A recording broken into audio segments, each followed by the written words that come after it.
My brother-in-law pranked me by spilling a drink on me at a family gathering and laughing with his friends, but his laughter stopped when I played a video of his wife getting a little too close with the priest he's been confessing to. The red wine hit my white Oxford shirt at exactly 7:34 p.m., spreading across the fabric like blood on snow. Oh shit, Derek's voice carried across the entire backyard. Man, I am so sorry. That was totally an accident. His three buddies, Chad, Brett, and someone whose name I could never remember, erupted in laughter. 30 people at my mother-in-law's 60th birthday party turned to stare at me standing there, drenched in Cabernet, while my brother-in-law performed his concern with all the authenticity of a politician at a photo op. It's fine, I said, dabbing uselessly at the stain with a napkin someone handed me. Derek clapped me on the shoulder, nearly knocking me forward. See, Sarah? Your husband's a good sport. Not like he had anywhere important to be tonight, right? He turned to his crew. Unlike some of us who actually have to work tomorrow. I work tomorrow too, but that wasn't the point of the joke. More laughter. My wife Sarah looked mortified, her face flushed red in the tiki torchlight. Derek, that's not funny, she said quietly. That's his good shirt. The one from, relax sis, Jesus, it's just a prank. He can take a joke. Can't you, Matt? I smiled, kept my voice level. Absolutely. I love jokes. There you go. Derek spread his arms wide, playing to his audience. Matt gets it, unlike some people who take everything so seriously. He shot a pointed look at Sarah. I excused myself, told everyone I was going to the bathroom to clean up, but I didn't go to the bathroom. I went to my car, and I got my laptop. I'd been married to Sarah for 5 years, together for 7 before that. 12 years total of family gatherings where Derek, her younger brother by 3 years, had made me the punchline. It started small, forgetting to invite me to his bachelor party, making jokes about my job as a high school history teacher. Must be nice having summers off while the rest of us work, that kind of thing. But it escalated. 2 years ago, he'd replaced my beer with apple cider vinegar at the 4th of July barbecue. I'd taken a huge swig in front of everyone. Spit it out. Everyone laughed while Derek filmed it on his phone and posted it to TikTok with the caption, "Pranking my boring brother-in-law." Last Christmas, he'd told the entire family, including Sarah's grandmother who had dementia, that I'd been fired from my teaching job. I spent 45 minutes explaining to Grandma Eleanor that no, I still had my job, I wasn't unemployed, everything was fine. Derek thought it was hilarious. 3 months ago, he'd photoshopped my face onto a male stripper's body and shared it in the family group chat. 37 people saw it before I could ask him to take it down. He did, eventually, but not before screenshotting all the laughing emojis and sending them to me privately with, "Lighten up, bro, it's just fun." Every time I complained, I was the problem. I was too sensitive. I couldn't take a joke. Why was I making such a big deal out of nothing? Sarah tried to defend me, sometimes, but Derek was her baby brother, and their mother, the woman currently celebrating her birthday while I stood in the driveway with wine-soaked clothes, had always babied him. Golden child syndrome. He could do no wrong. So I'd stopped complaining, started documenting instead. The camera had been installed in my garage 3 weeks ago. A ring stick-up cam, $99.99 on Amazon, mounted above my workbench with a clear view of the garage door and the window that faced the street. I'd installed it because Derek had been borrowing my tools without asking. My circular saw, my nail gun, my good socket set. He'd take them, use them for whatever project he was working on, and return them damaged or not at all. When I'd confronted him about it, gently, carefully, because God forbid I be dramatic, he'd laughed it off. "They're just tools, dude. I'll get them back to you eventually. You're not using them anyway." I was using them. I was building a bookshelf for Sarah's office, but that didn't matter to Derek, so I'd set up the camera. Wanted proof of him taking my stuff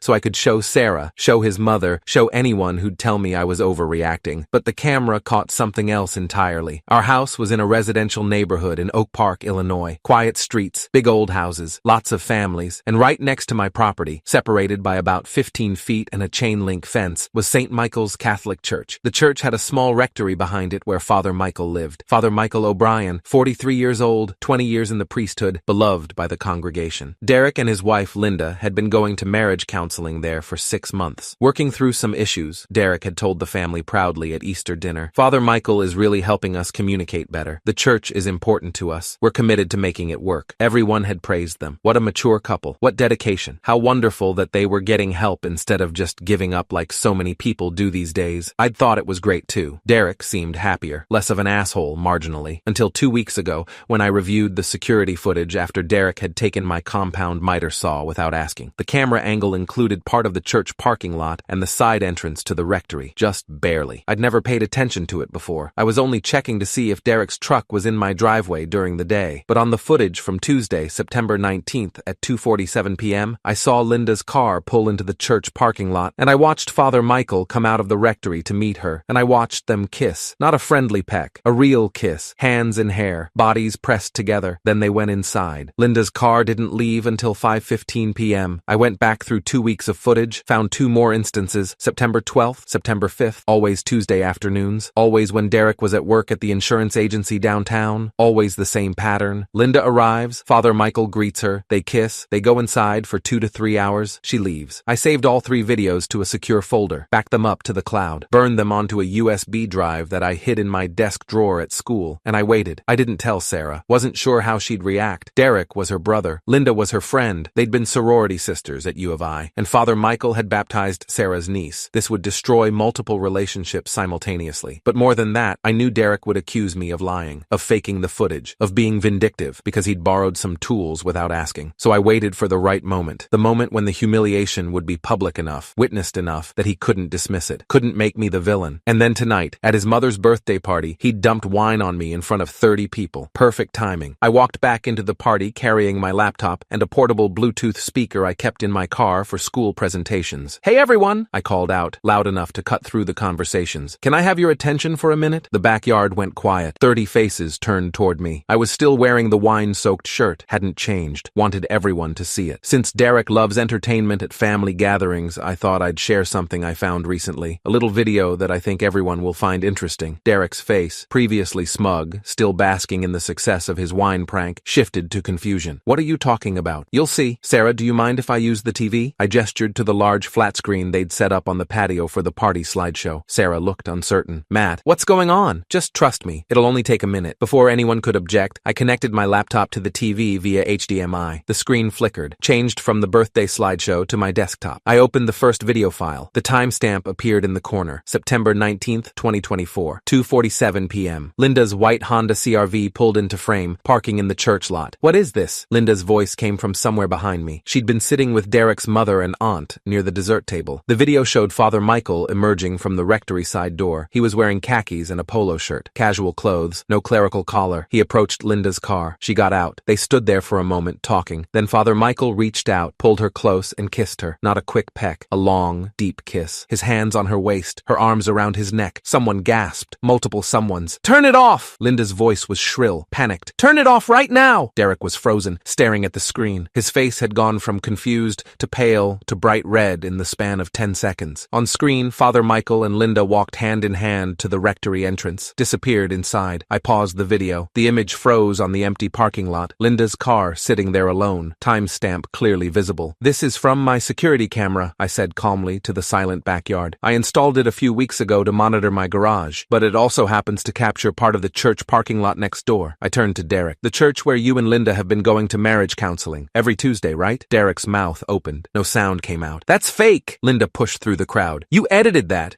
I have the original files with metadata." I pulled out my phone. "I also have 2 more videos just like it. Want to see those too? September 12th at 3:15 p.m., September 5th at 2:30 p.m. I can play them all. This is private." Derek finally found his voice. It cracked. "You can't just, you're spying on my wife. I'm recording my own property. Your wife and Father Michael just happened to be visible in the frame. Lucky coincidence." I kept my voice level, reasonable. "Though I have to say I'm confused. I thought Linda was supposed to be at marriage counseling during these times. That's what you told everyone, right? That you two were working on your marriage with Father Michael's help?" "We were working on it," Linda said. Her mascara was starting to run. "This isn't, you don't understand. I understand that on September 19th, Linda arrived at the church at 2:47 p.m. and didn't leave until 5:15 p.m. That's 2.5 hours. Must have been a really intensive counseling session." Sarah's mother, my mother-in-law Patricia, stood up from her birthday throne of decorated lawn chairs. Her face was ashen. "Father Michael? Our Father Michael? From our church?" "The same," I confirmed. "You son of a bitch!" Derek lunged toward me. His buddy Chad grabbed his arm, held him back. "You sick fuck! You recorded my wife! You violated her privacy!" "Actually, I recorded my garage and the public parking lot of a church, both of which are perfectly legal in Illinois. Single-party consent state. I don't need anyone's permission to record video on my own property." I'd looked this up, spent hours reading Illinois surveillance laws, knew exactly where the legal lines were. "This is revenge." Derek was shaking. "You did this on purpose. Because of what? Because I accidentally spilled some wine on you?" "Accidentally." I let the word hang there. Looked around at all 30 witnesses. "Like you accidentally replaced my beer with vinegar last year. Accidentally told everyone I was fired. Accidentally photoshopped my face onto a stripper. Accidentally borrowed my tools without asking. 3 years of accidents, Derek. That's different. How? You humiliate me for entertainment.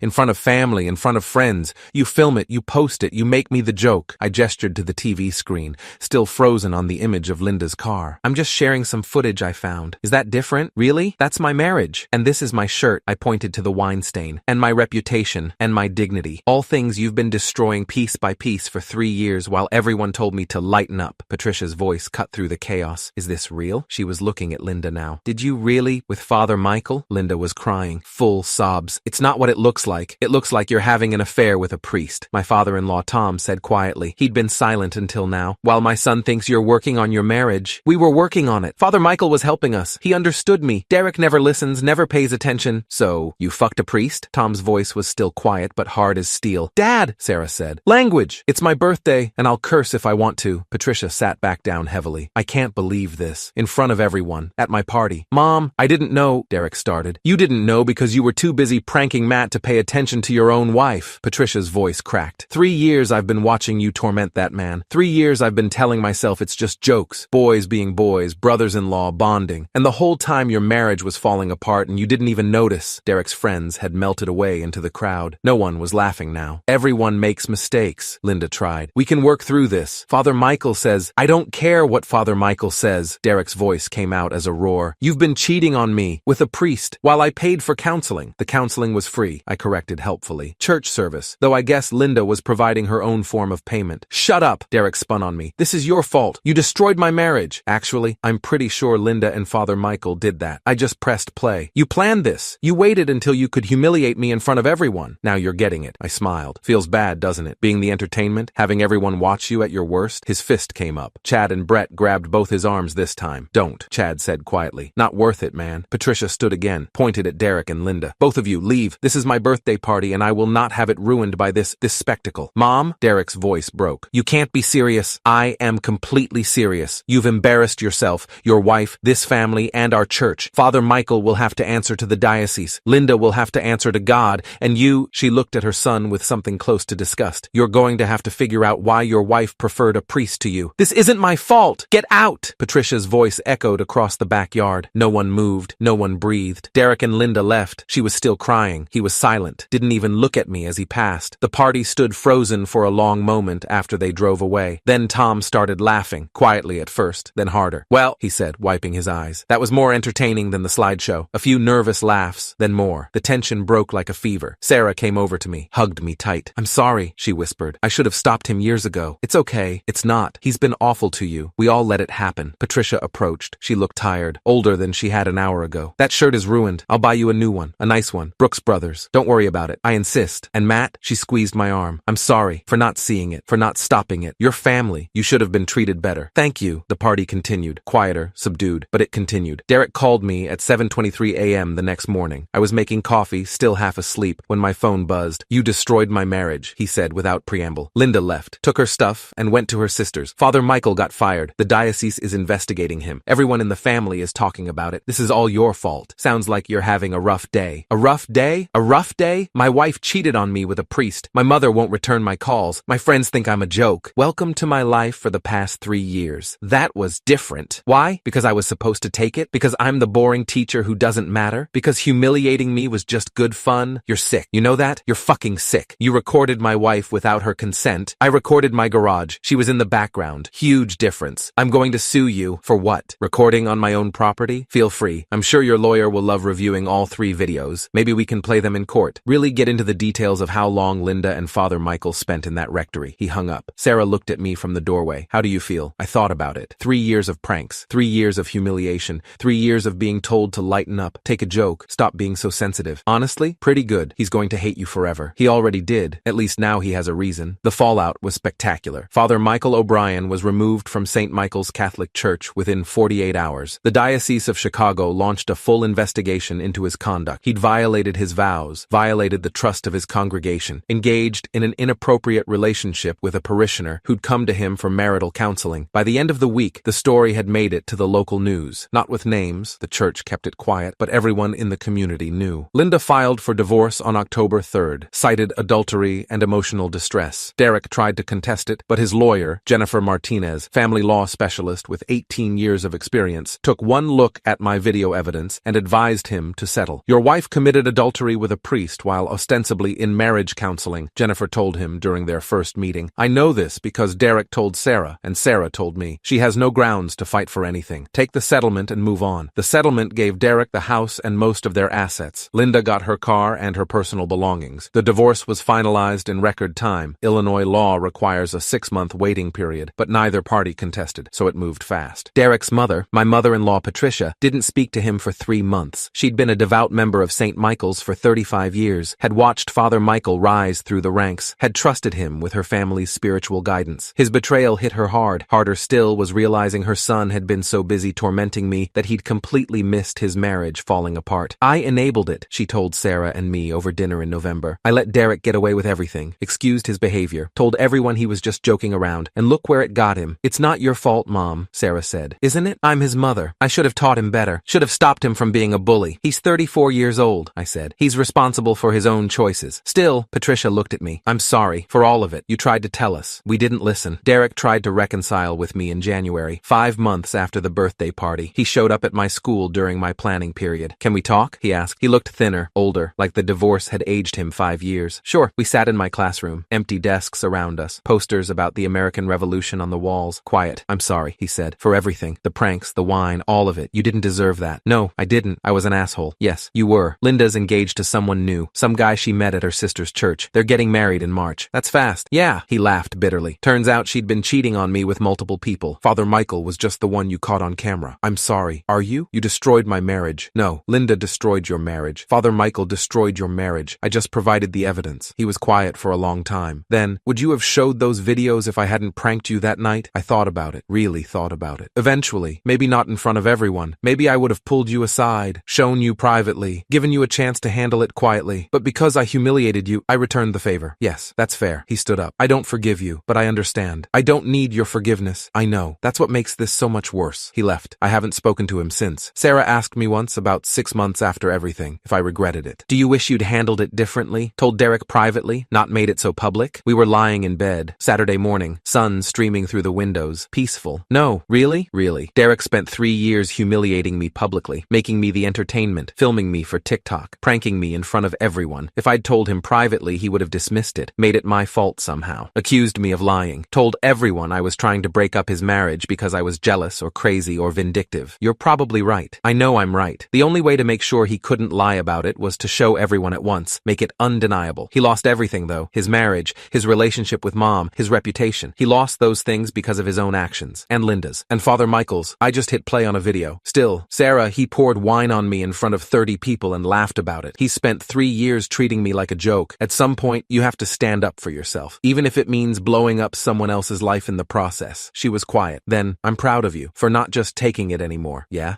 2 years after the birthday party, I ran into Father Michael O'Brien at a Starbucks in downtown Chicago. He looked different. No collar, obviously. Dressed in business casual, thinner, older. Like Derek, the scandal had aged him. Matt, he said, recognized me immediately. Father, sorry, Michael. Just Michael now. I was defrocked, lost my position. The church made sure I'd never serve again. I heard. Can we talk? Just for a minute? We sat at a corner table, uncomfortable. 2 men who'd destroyed each other's lives in different ways. I want you to know, he said, I don't blame you for what happened. You recorded your property. Linda and I were stupid. We got caught. Okay, but I need you to understand something. Linda and I, it wasn't just physical. We were in love. Are in love. We're still together. That surprised me. You are. She divorced Derek. I left the priesthood. We're engaged now. Getting married this summer. Congratulations. I know how that sounds. The priest who broke his vows. The woman who cheated on her husband. We're the villains in this story. But from our perspective, he stopped. Started again. Linda was in an abusive relationship. Not physically, but emotionally. Derek belittled her, ignored her, made her feel small. I was counseling them, trying to help them fix it, and I fell in love with her. I couldn't help it. Derek's an asshole, I agreed. But that doesn't excuse what you did. I know, and I'm not asking for forgiveness. I'm just asking you to understand that people are complicated. Situations are complicated, and sometimes good people make terrible choices. Father Michael, you violated your vows. You violated the trust of everyone who came to you for spiritual guidance. You committed adultery with a married woman who came to you for help saving her marriage. Those aren't complicated choices. Those are wrong choices. He nodded. You're right. Of course you're right. He stood up. For what it's worth, I hope you and Sarah are happy. She's a good person. She deserves a good husband. She has one. I know. That's why Derek resented you so much. He left. I sat there for a long time, thinking about what he'd said. Derek resented me, because Sarah had a good husband, and he didn't know how to be one. Linda had left him. Father Michael had left the priesthood, and Derek was alone. I felt something close to pity. Close, but not quite. 3 years after the party, Patricia passed away. Heart attack. Sudden. She was only only 63. The funeral was at St. Michael's, the new St. Michael's, under new leadership. Father Michael O'Brien was long gone. Derek was there. Linda was not. Neither was Father Michael. Derek and I didn't speak, but at the reception afterward, he came up to me. She forgave me, he said. Before she died, we'd been talking again, rebuilding. She said she understood why I did what I did, said I was hurting and I didn't know how to handle it. That's good. She asked me to apologize to you one more time, properly. Derek, I'm sorry for all of it. The pranks, the humiliation, treating you like you didn't matter. You were family and I treated you like garbage. I'm sorry. I looked at him, saw genuine remorse, genuine regret. Apology accepted. Really? Really? Life's too short. Your mom just died. Sarah's mourning her mother. We're family. Might as well act like it. He hugged me, started crying. Thank you. We're not close. Probably never will be. But we're civil now. Polite. He comes to Christmas dinner. Doesn't make jokes at my expense. Doesn't film me for TikTok. Sarah says I broke him and then helped him rebuild. I don't know if that's true. I think losing everything broke him and time healed him. I was just there for both. 5 years after the birthday party, Sarah and I had our first child, a daughter, Emma Patricia, named after Sarah's mother. Derek came to visit us in the hospital, brought flowers, a card, a stuffed teddy bear. She's beautiful, he said, looking at Emma through the nursery window. Thanks. You're going to be a great dad. I hope so. You will be. You're patient, kind, everything I'm not. Derek, no, it's true. I've had a lot of time to think about it, about who I was, who I became, why Linda left, why Mom stopped talking to me, why you exposed me in front of everyone. I didn't expose you. I exposed Linda and Father Michael. You exposed all of us, the whole family, our dysfunction, the way we'd been treating you, the way I'd been treating my marriage. He turned to look at me. You held up a mirror and forced us to see ourselves, and I hated you for it. For years, I hated you. And now I'm grateful, because that night, humiliating as it was the wake-up call I needed. It forced me to change, to grow up, to become someone better. You're giving me too much credit, maybe, but I don't think so. He looked back at Emma. I hope she never has to learn the hard way like I did. I hope you raise her to be kind, to be aware, to treat people with respect. That's the plan. Good. He left. Sarah came over and took my hand. That was nice of him, she said. Yeah, it was. Do you think he means it, about changing? I think he's trying. That's all anyone can do. We stood there, watching our daughter sleep through the nursery window, tiny and perfect and full of potential. No pranks, Sarah said suddenly. Emma's going to grow up in a family where we don't humiliate each other for fun, where we don't film each other at our worst, where we treat each other with respect. Agreed. And if Derek ever pours wine on you again, I still have those videos backed up in 3 different places. She laughed. Good, just in case. 10 years after the birthday party, I'm sitting in my backyard on a Saturday afternoon. Emma is 10 now, running around with her cousin, Derek's daughter from his second marriage. They're laughing, playing, being kids. Derek is here too, sitting across from me. We're drinking beer, talking about normal stuff. Work, kids, life. Remember Mom's 60th? He says suddenly. Hard to forget. I was such an asshole. Yes, you were. And you were a vindictive genius. Also yes. He laughs. I deserved it though. You really did. Do you ever regret it? Playing that video? I think about it. Not for the first time. Probably not for the last. No, but not because I enjoyed humiliating you. Because it was the only way to make it stop. The only way to make you see what you were doing. If I'd confronted you privately, you would have dismissed it, made it my fault, told everyone I was crazy. The only way to make it real was to make it undeniable. By destroying my marriage in front of everyone. By showing everyone the truth. Your marriage was already destroyed. Linda and Father Michael destroyed it. I just pulled back the curtain. He's quiet for a minute. Then, fair enough, we drink our beers, watch our daughters play. Thanks for inviting me today, he says. Sarah said you weren't sure. I wasn't. But it's been 10 years, and Emma deserves to know her uncle, even if her uncle used to be a jackass. Used to be? Jury's still out. He laughs. And in that moment, I see the person he could have been all along. The person he's trying to become now. It's not forgiveness exactly. Not complete healing. The scars are still there. Probably always will be, but it's peace, of a sort. And sometimes that's enough. Sometimes that's everything. Later that night, after everyone's gone home, Sarah finds me in the garage. I'm organizing tools. The camera is still there, mounted above the workbench, still recording. You still check that footage? She asks. Sometimes. When Derek borrows tools, does he return them now? Always. Same day. Usually with a thank you text. Character growth. Miracle of miracles. She leans against the workbench. Do you think he's really changed? Or is he just better at hiding it? I think he's trying. Whether he's succeeding, I shrug. Time will tell. And if he pranks you again? I gesture to the camera. Still recording, still backing up to the cloud, still ready. Good. We stand there together, looking at the camera, the garage, the window that faces the church next door. A different priest lives there now. Young guy, earnest, nothing scandalous so far. You know what's funny? Sarah says. That night, Mom's birthday, everyone thought you were the villain for exposing Linda and Michael, for humiliating Derek. I was the villain to them, but you were also the hero to yourself for finally standing up, for not taking it anymore. I don't know if hero is the right word. What word would you use? I think about it. 3 years of pranks, 1 night of exposure, 10 years of complicated aftermath. Survivor, I say finally. I survived Derek's bullying, survived being the family joke, survived being told to lighten up for 3 years, and when I finally had enough, enough, I survived the fallout too. And Derek? What did he survive? The consequences of his own choices. Same as Linda. Same as Father Michael. Same as all of us. She kisses my cheek. Come inside. Emma wants you to read her a bedtime story. Be right there. She leaves. I stand alone in the garage for another minute, looking at the camera, the tools, the window. The wine stain is long gone from that white Oxford shirt. I threw it out the next day. Couldn't get the stain out, not completely. Some marks don't wash away. But that's okay, because I'm not that person anymore. The one who took the pranks, who smiled through the humiliation, who let Derek treat me like garbage while everyone laughed. I'm the person who fought back, who said enough, who exposed the truth and let the chips fall where they may. And Derek's the person who learned, the hard way, that actions have consequences, that pranks aren't always funny, that humiliation leaves scars, and that sometimes the person you're hurting has cameras running. I turn off the garage light and head inside. Behind me, the camera keeps recording, just in case.